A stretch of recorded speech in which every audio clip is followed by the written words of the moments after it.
Nebraska needs a defensive coordinator, and the roster purge that we knew was coming, it started. An emergency Monday evening pod coming at you next.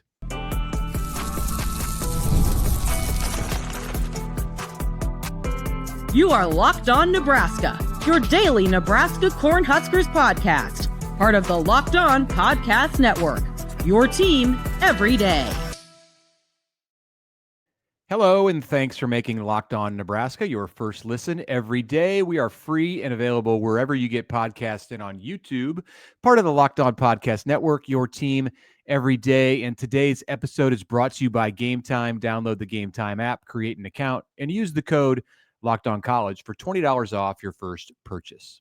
All right, welcome to the show. Here we are on we're going to have to get in the habit of saying what time it is when we record these podcasts. I think Mitch Sherman, Connor Happer with you. It's Monday evening at about 7:00, and we're ripping this thing off right now after a day full of news. Big news all across the board. Players are in the transfer portal. Nebraska is going to need a new defensive coordinator. They might need some more new assistants. This is gonna be our life now for probably the next couple of weeks. So we're just gonna keep you updated minute by minute. Yeah, the news is just flowing in as my phone and my watch are beeping here.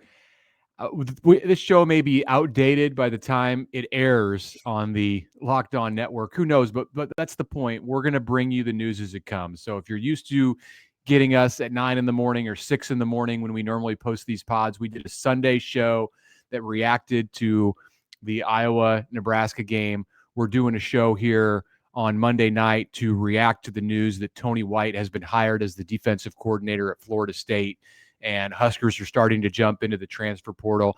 And we'll just continue to bring you information and reaction as this stuff happens throughout December. It's going to be hot and heavy. It's going to be shocking, I think, if you followed Nebraska football, if you follow college football. There's going to be a lot of ups and downs, and it might seem like there's more downs for Nebraska here, at least at the beginning of the month, until some portal commits start coming in, because Nebraska has a lot of weight to shed from that big roster, and there's going to be coaching movement as we're seeing. Well, So we're not talking about the reported news that Dana Holgorsen is officially Nebraska's offensive coordinator, or we can talk about that. Yeah. We can talk about Dana Holgorsen. We can talk about Tony White. So Pete Thamel is reporting right now that Dana Holgorsen will be the full-time offensive coordinator and has signed a 2-year deal. So that's significant. Maybe it softens some of the gut punch that was delivered earlier on Monday with Tony White's departure from Nebraska. Let's start with Tony White, and we'll get to this Holgorsen stuff when we talk about staff movement. Tony's out. This started to circulate late last week. To go even deeper behind the scenes, I reached out to Tony on Saturday morning on the way home from Iowa. Tony has always been very good about getting back. I mean, there's not a whole lot of conversation that goes on outside of the Nebraska media prepared, organized interview sessions. But, in this time of year when it's coaching carousel season, you go back a year ago, Tony was fantastic about being upfront with what he had going on. And obviously there were things that could be reported, and there were things that he asked not to be reported. I will say I have still not heard back from Tony White after reaching out to him on Saturday morning, and here we are on Monday night. And obviously that's because he's out, he's leaving, and he's been busy doing that. So this thing just kind of picked up steam as we got closer to today, and the news was official in middle of the afternoon. So I've got a column up on The Athletic. You can check that out. My thoughts on Tony White's departure and what might be next. And we're going to talk about that. So let's start with this, Connor. It's a lateral move, right? Like, is this anything more than a lateral move? Is it less? Is it below? Is it a step down, actually, to go from Nebraska to Florida State in the same position? Well, I mean, at a place where he had so much success over the last 2 years. At a it seemed to be a place that values defense, that thinks of itself as a defensive program and all that stuff. And he has a pretty good defense to show for it.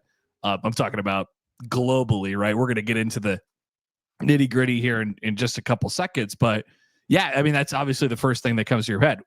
We always thought that if Tony White was going to leave, like there was always the assumption that Tony White was not going to be at Nebraska for 2025. Because he's going to be a head coach somewhere. He was going to be a head coach at the Group of 5 level. Last year, there was a lot of talks with a lot of other places. And this Florida State one seems interesting for a variety of different reasons. Obviously, Mike Norvell is definitely very much on the hot seat down there. Yeah. He just cleared out his coordinators a couple of weeks ago. They went out and hired Gus Malzahn to coordinate their offense. It was a sitting head coach at UCF. And then, are now bringing in Tony White. So those are two pretty good hires from the outside looking at Florida State. But man, it's interesting. Lateral is probably a good way to put it at this stage. Yeah, I mean, I think Florida State, look, they're financially strapped. The resources there are not comparable to what you have at Nebraska. I think Florida State does okay in NIL, but as far as funding the football program, the struggle that it may have to do the things with revenue share across the athletic department that Nebraska is able to do because of the Big Ten Fox TV money. It's just not there for an ACC school. It's more difficult to win a national championship. It's more difficult to get into I shouldn't say it's more difficult to win a national championship at Florida State. It's probably not in this current age, despite the Seminoles finishing 2-10 this year. You can look at last year and say, look, Florida State went 13-0 and did not make the college football playoff. Obviously, we're in a different era now. And it would make the college football playoff at 13-0 or 11-2, even in today's world. But it's one thing you have at Florida State that you don't have at Nebraska is a fertile recruiting ground. Access. And Tony White will capitalize on that access to talent in the state of Florida. Nebraska is, of course, hoping that he doesn't capitalize on access to players from the state of Florida who are on the Nebraska roster. No guarantees on that front, Mitch. I mean, it's gonna be a wild couple weeks. So the portal does not officially open until a week from today, Monday the 9th. But this is the week, especially this is just the week, I guess, for everybody, where you go in, you have your exit meetings, and the coach says what he needs to say, the player says what they need to say about how this year went and what their future might look like, and then a decision is made after that. And that doesn't mean that both sides are happy afterwards either. A lot of guys are going to go into the portal. Nebraska lost a starter today in the transfer portal, a single-digit number guy, and Jamari Butler, and who knows where he ends up. They also lost Gabe Irvin, Stephon Thompson, and Vincent Jackson, aka Vincent Carroll Jackson, and then Malachi Coleman, of course, earlier. So that's certainly not the last batch of players that'll be entering the transfer portal, especially when you consider that the roster has to be cut down as well. But I think people saw that and they were like, "Whoa, Jamari Butler, what's going on there?" I mean, that's a guy who's put in a leadership position. I know we're kind of bouncing all over the place right now, but it's all kind of intertwined together. Yeah. And I'm not sure. I feel like that's a guy who's already gone into the portal and then hopped out of the portal and now gone back into the portal. Is it an interesting career? No doubt about it. But obviously there's a lot there. I don't know that you can twice go into the portal and come back out to the school that you were previously attending. Although Nebraska might take Jamari Butler if he had a change of heart. He acted emotionally and out of just uncertainty 2 years ago when Matt Rhule took over, and we just talked with Jamari about this a couple of weeks ago, and how far he had come, just like the juxtaposition of going into the portal when Matt Rhule arrived at Nebraska, coming out of the portal, and then 2 years later having Rhule announce that Butler and Marquise Buford would be coming back for sixth seasons in 2025 to lead this defense. And here we are, 10 days after that, and he's going back into the portal. I got to think that this is a direct reaction to what happened with the defensive staff today. And while Tony White is the only name out there who is officially gone, we do know that there have been talks for him to take Terrence Knighton, the defensive line coach, with him to Tallahassee. We know that Phil Simpson, who coached at Nebraska in 2023 as an off the field staffer, is at Florida State. He's a guy with ties in South Florida who helped bring the likes of Ja'Cory Barney and Vincent Shavers and the others in the 24 class from South Florida to Lincoln. He's there at Florida State. So does Terrence Knighton end up joining Tony White at Florida State, or is Nebraska able to give him a raise, to give him a different title, to find some way to keep its defensive line coach? These are questions that are probably going to be answered in the next 24 to 48 hours. And Nebraska's got a lot of potential options for coaching spots on the defensive side of the ball. And then that'll bring in a whole nother question. You know, we mentioned the Holgorsen news kind of at the top here. Like, what does Dana Holgorsen want to do now that he has the keys to the offense completely? What does he want to do with the staff, and what might happen with that? So we are just at the tip of the iceberg of this thing, man. And there's a lot of different directions we could take it. So, you know, we could talk about the portal a little bit more. What is this going to look like? Like, how I told people on my show today, you know, if you're the type of person that just follows this and really has a reaction to every little thing, brace yourself, because don't do that. The next couple of weeks are going to be really, really bad for you.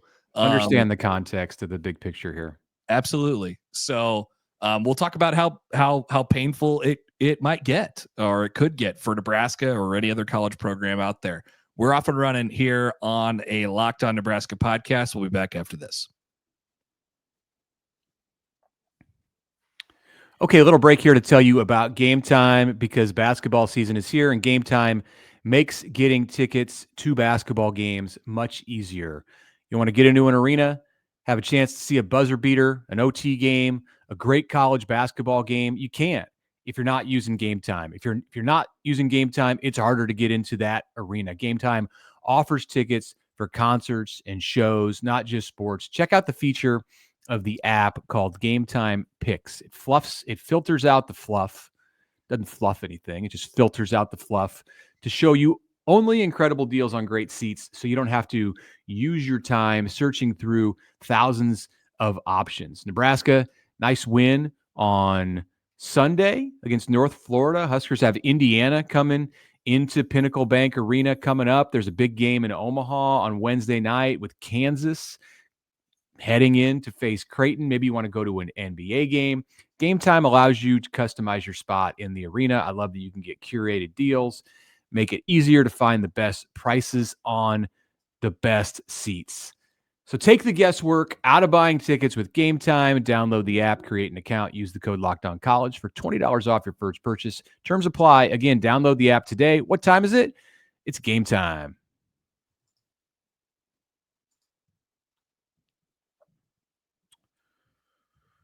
Okay, welcome back to the Locked On Nebraska podcast. It is Monday night. We have breaking news all over the place all day today. It's been such a busy day.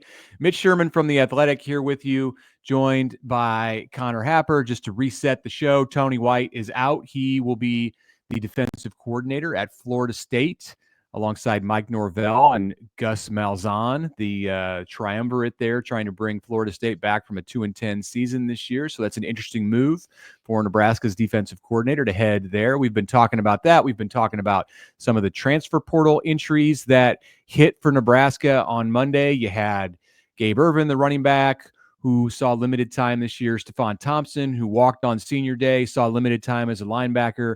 Backup D lineman Vincent Jackson, who's a redshirt freshman. And then Jamari Butler, who was set to come back as a sixth-year senior in 2025. He is also in the portal. And then there's the breaking news that Dana Holgorsen is set to sign a 2-year contract and be Nebraska's offensive coordinator. So if you woke up disappointed about Tony White, you can go to bed happy, at least as a Nebraska fan, knowing that the offense is in the hands of the play caller who you would like to see doing that. So here's the thing about recording this podcast. What else is going on? It doesn't really matter what time we record it. There's going to be stuff happening no matter what.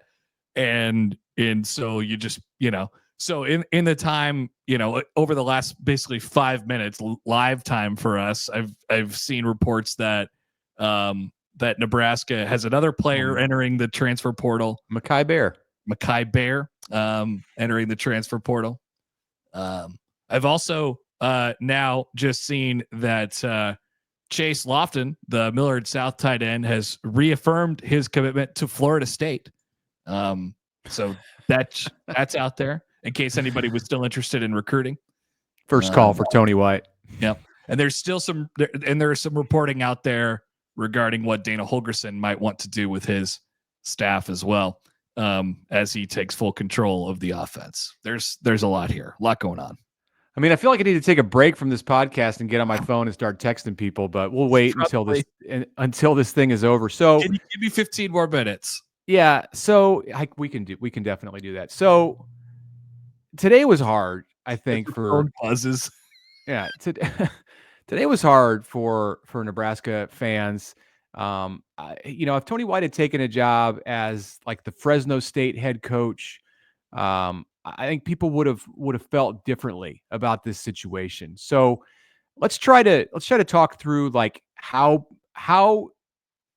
big of a loss is this for Nebraska on defense in light of the fact that we expected going into the 2024 season that Tony White was probably coaching his final season on the Nebraska sideline. Like how big is this that Nebraska is now going to have to move on and reshape its defensive coaching staff? Well, it's a big deal in the sense that it's a big change for the program. It's what we've seen over the last 24 hours. And I guess going back to when Matt Rhule removed Marcus Satterfield and placed Dana Holgorsen there, it's quite the change. It's quite the shift. You're gonna have a new offensive coordinator full-time next year in Dana Holgorsen. You're gonna have a new defensive coordinator, whoever that may be. You'll likely have a new special teams coordinator, new members on the staff all over the place. There's going to be starters who are in the transfer portal, and Nebraska's going to go out and get players in the transfer portal as well. So like it's a gigantic shift and a changeover, and it's pretty antithetical to the way that Rhule thinks about building a college football team. I think he's never done anything like this or been through. I guess the closest comp is to what he was the coach of the Panthers. And there was all that crazy, it was COVID and all that crazy stuff was going on. Just kind of, you have to react to it sort of in the moment. So this is kind of happening here. But as far as Tony White, like, I do think that's a loss. I think he's a really good football coach. I don't know what happened this year. Not that the defense was horrible, but it was off. And I can't really describe that or completely understand why, but that probably contributes to the reason he's no longer here.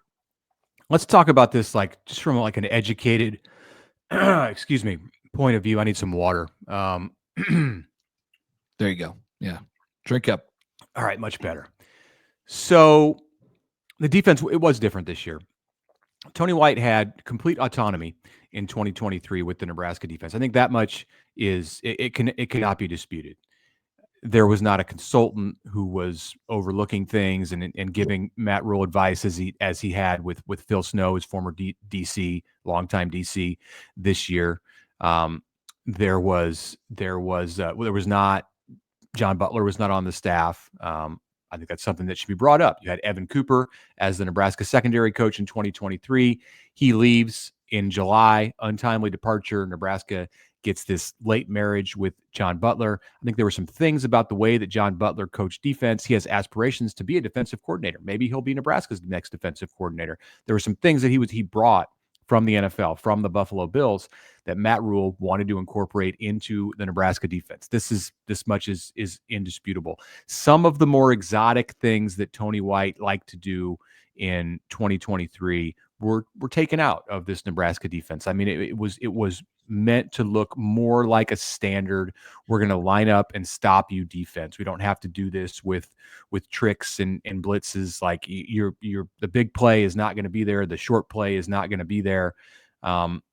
Yeah, Matt Rhule wanted to, I think, make it more traditional.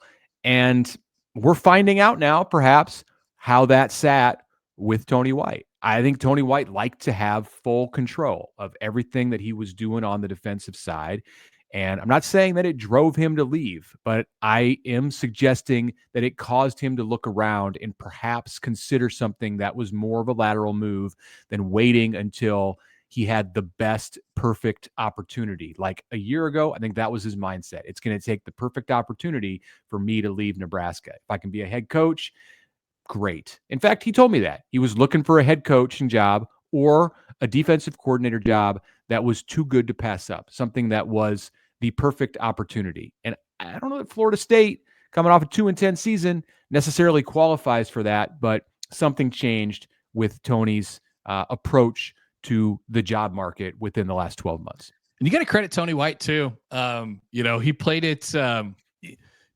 There was maybe a little, now that you pick up the pieces, there was maybe little crumbs along the way of like, what's going on here? He had a quote in a press conference a couple of weeks ago, something along the lines of, whatever the head coach says he gets, that kind of thing. He is, hey, whatever the head man wants, we're going to give it to him, and we're going to be that way.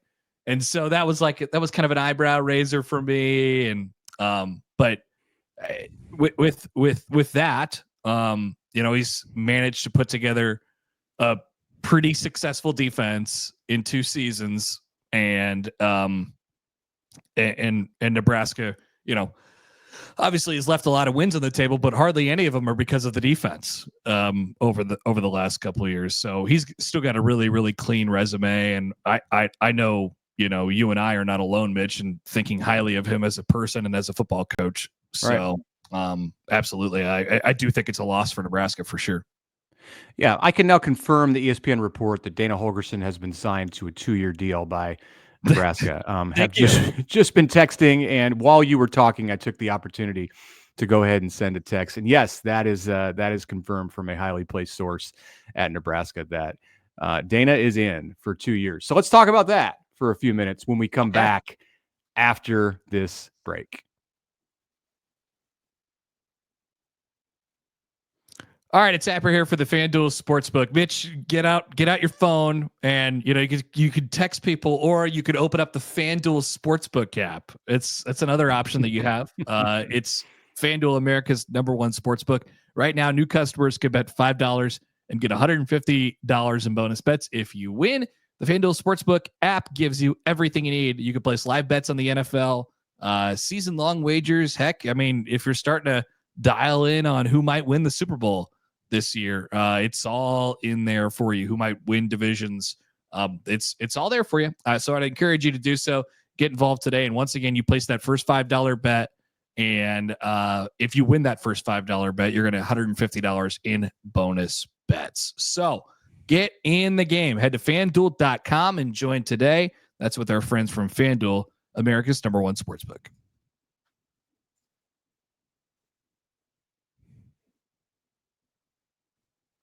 All right, so speaking of control, Dana Holgorsen is going to have the keys, the steering wheel, the pedals to the offense. Rhule said as much I guess when he brought in Dana, and he sort of characterized it as, I don't think he said this exactly, but just kind of putting a whole bunch of quotes together, he sort of characterized it as, I'm basically going to step away a little bit. Like my arm of the offense wasn't really working, or what I thought of the offense wasn't working, aka Marcus Satterfield. So here's Dana Holgorsen. I'm going to give you the keys, come in and fix it. And guess what? He kind of did. I mean, it's not all the way fixed, but it worked. And there's a guy with a lot of chops and a lot of know-how in the game. And it's a great thing that he's going to be Nebraska's offensive coordinator for, at the very least, next season. Yeah, this kind of calms the waters, I think, because if you went into this week, if you went into signing day, which, by the way, National Signing Day is Wednesday. So we did mention Chase Lofton earlier in the show, the Millard South tight end who's reaffirming his commitment to Florida State will not be part of the Nebraska recruiting class There will be members of the Nebraska recruiting class who sign on Wednesday, and Matt Rhule is going to have a press conference to talk about this. How much time out of the, 25 to 30 allotted minutes on Wednesday midday? This will probably be during your show, Connor, Great. Which runs 10 to 2 Central Time on 1620 The Zone in Omaha. How much time will Matt Rhule spend talking about the recruiting class? Not very much. Maybe if they get a late flip from like a Michael Terry or something like that, that'll be a topic of conversation. But nothing like it used to be, Mitch. Back in signing day, the kids, it was a signing day. It was a real thing, and it was all about signing day. Now we got the portal going on. The playoff hasn't even been selected yet. We have no idea what's going to happen. And Nebraska's going to go to a bowl game this year. Have we forgotten that in the 48 hours since Friday? Yeah, almost forgot completely. That's like a problem that 3 weeks from now me has to deal with. So I'm not really thinking about it at this point. Oh, so you used to be on signing day. So Tom Osborne, going way back, he would take the list and he would go through each player, and he'd go, "Well, we signed a running back today, Dan Alexander. He's a big kid and he would just go through all the players and kind of read their bios, and he'd give you a little opinion. And if you were really lucky, sometimes Tom would take you into this little room after the press conference. It's going way back, and they would fire up the film, and he'd get a little pointer out, and he'd go through the film and show the writers and broadcasters who wanted to go in there like highlights and things like that of every player. It was a lot of fun. Did that a couple times. And I remember Bo Pelini as head coach. Like one time he came out and like refused to say anyone's name on signing day. It was like, it wasn't about one guy. Like people would want to ask about the quarterback that Nebraska signed. It's like, nope, we signed some good players. I'm not going to talk about these guys. They haven't done anything yet. Like they're just high school kids. You like Taylor Martinez? Nope, I'm not talking about Taylor Martinez. Let me talk about this class as a whole, though, and the job that my coaching staff did. Now we have signing day, and nobody wants to talk about anything related to the players who signed. It's all about hiring a new offensive core, locking up your offensive coordinator, losing your defensive coordinator. Who's the next defensive coordinator going to be? Oh, yeah, by the way, what happened on the handshake during the coin toss last Friday? We haven't heard from you about that yet. Wednesday is going to be an interesting experience for Matt Rhule. Hey, so Nebraska has now confirmed Dana Holgorsen is going to be on staff 2 years for $1.2 million annually, which is maybe notably less money than his predecessor was making to be the offensive coordinator. I would imagine a lot of this, Mitch, and maybe the reasoning why this didn't happen earlier got kind of tangled up in some legalese, considering Dana's buyout from Houston. I think there was probably a lot going on with that. So maybe this is something that Nebraska had in the works for a couple of weeks now, and maybe they needed a nice little shot of good news tonight, and they this one got out there. But $1.2 million for 2 years. They definitely did. And I mean, I think as we've mentioned just about every time when we've talked about Holgorsen and getting him locked up, it isn't about the money. And Ja'Cory Barney's happy about the Dana Holgorsen news. I can see Ja'Cory is he seems to be happy about something based on the GIF that he has posted on X. Oh, it's a GIF. It's a GIF of someone dancing. I should know, but I don't know who this is in Ja'Cory Barney's GIF. What's Ja'Cory Barney's Twitter? It is Ja'Cory Jr. with an extra R. Okay. Here we go. We're going. This is a big deal that Ja'Cory's happy about this. He's very happy. I believe that is my dear friend Gucci Mane. Okay. All right. Unconfirmed on that one. I'll check with sources.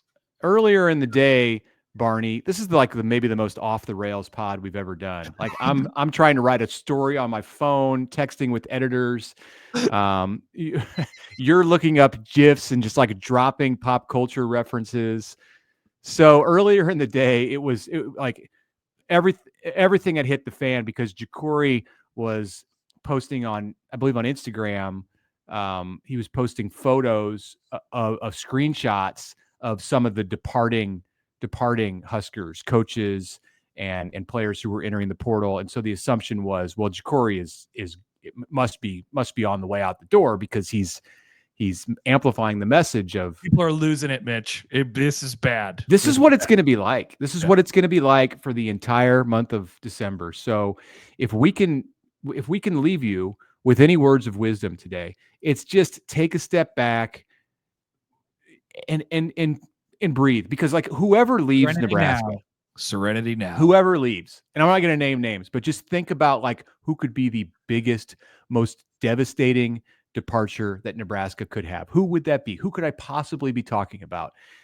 Even if that happens, Nebraska is going to go out and replace players. Like there's going to be a period of time where the tone of the news changes, and it's going to be, hey, this player's coming out of the portal. That player's coming out of the portal.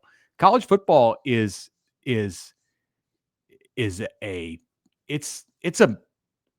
big old mess. And it's a big old mess.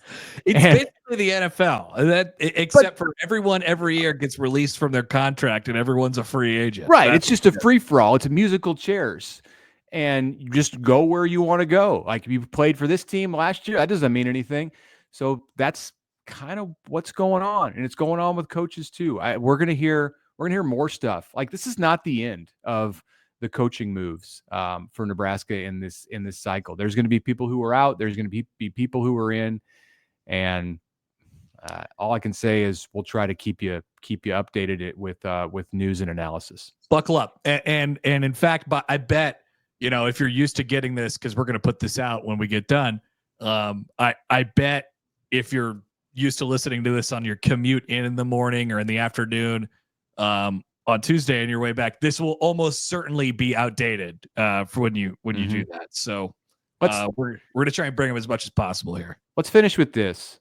So next defensive coordinator at Nebraska. Obviously, John Butler is a candidate, the secondary coach this year. Did he do enough? Did he do enough this first season? Was he impressive enough for Matt Rhule that he can just be elevated to that role? Or does Rhule look outside of the Nebraska program? Does he take a cue from his own move in November and say, I should broaden my horizons and I should look outside the program? Jeff Collins is out there, which is basically a guy who's in the program without being in the program. He's the Georgia Tech coach who goes way back with Matt Rhule.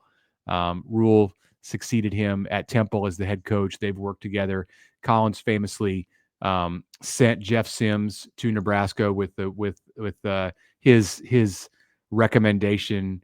Was coaching the defense at North Carolina this year, where Mac Brown's been fired. So Jeff Collins would seem to be a candidate. I saw Nebraska fans clamoring on social media on Monday for Ryan Walters, the newly fired coach from Purdue, to be the Nebraska defensive coordinator. Was Ryan Walters a great defensive coordinator at Illinois, or was that the work of Brett Bielema? The Illinois defense has stayed pretty good in the last couple of years without Walters. Saw clamoring for Jim Leonard, the former Wisconsin DC. That one seems unrealistic to me. I just don't see him wearing Nebraska gear. I don't know. And so Chris Kiffin is a name that came up. The son of the late great Monty Kiffin. He's coaching with his brother at Ole Miss right now. Why stop there? Why not go to interest? Just call Phil Parker and tell him Phil Parker. Make him say no. Yeah, Phil Parker, the defensive coordinator at Iowa. Make him say no. So I saw Bo Pelini. His name floated to be the defensive coordinator at Nebraska. We're coming up on we're past the 20-year anniversary, well past it, of Bo Pelini's 1-year stint as the Nebraska defensive coordinator. 22 years since he did that. He can come back in 2025. Yeah. So stay tuned. Lots to come. And we'll see where Nebraska ends up with their defensive coordinator. One thing that we figured out this evening is we know who their offensive coordinator is going to be, one step at a time. All right, that's it for us today. We'll keep you updated as we go, and appreciate you as always making this your first listen. For your second listen, check out the Locked On Big Ten podcast. You can find that on YouTube or wherever you get your podcasts. Goodbye. Bye.